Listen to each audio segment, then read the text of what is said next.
Although Australia was still a young settlement by world standards, with the constant arrival of new convicts and free settlers, the new town of Sydney was taking shape rapidly. Convict labour was plentiful, and amongst those transported were gifted stonemasons, carpenters, and architects such as Francis Greenway. Within 20 years, Sydney's transformation was remarkable, with their contributions to establishing new roads and buildings. New areas for settlement were being discovered on a daily basis, as people moved north, south and west from Sydney. Land grants helped squatters to develop commerce, and convicts were assigned as servants or station hands. The squatters would be responsible to ensure the convicts paid their debt to society, and could also help grant a ticket of leave for loyal service.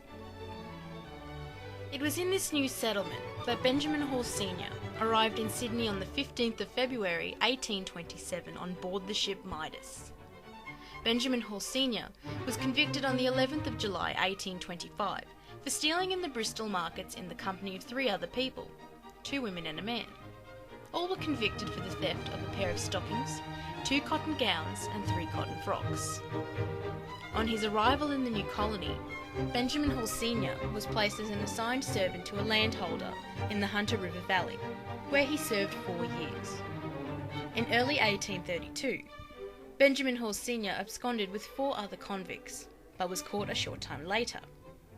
This event, however, did little to harm his chances for release, and he was granted a ticket of leave on the 25th of July 1832. In 1834, Benjamin Hall Sr. travelled to Parramatta, a township outside of Sydney, to the female factory which was first established in 1796 to house the convict women arriving in the colony, and where the men could come to take a bride. It was here that Benjamin Hall Sr. met Eliza Summers, a convict and already a mother with a small child.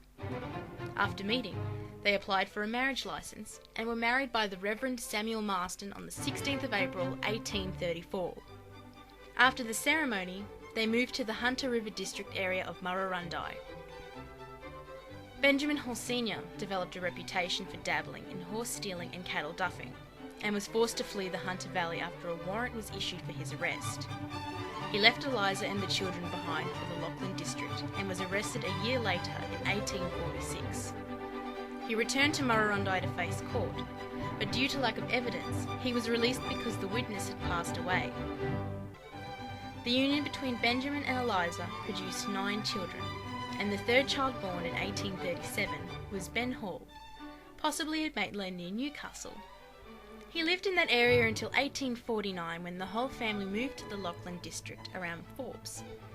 Then, in 1853, they returned to the Hunter Valley, but Ben Hall, who was now 16, stayed on behind in the Lachlan district working as a stockman. It was sometime during this period Ben Hall suffered an accident and broke his leg, which was set by one of the squatters, and would leave him lame in one leg for the rest of his life. As a young man, working on and around the property's mustering, Ben Hall was developing friendships, and he and his friends lived in the saddle. By the late 1850s and early 60s, the native-born Australians had grown to know the wide open spaces and learned to live off the land as resources were bountiful, and for reliable men, work was plentiful.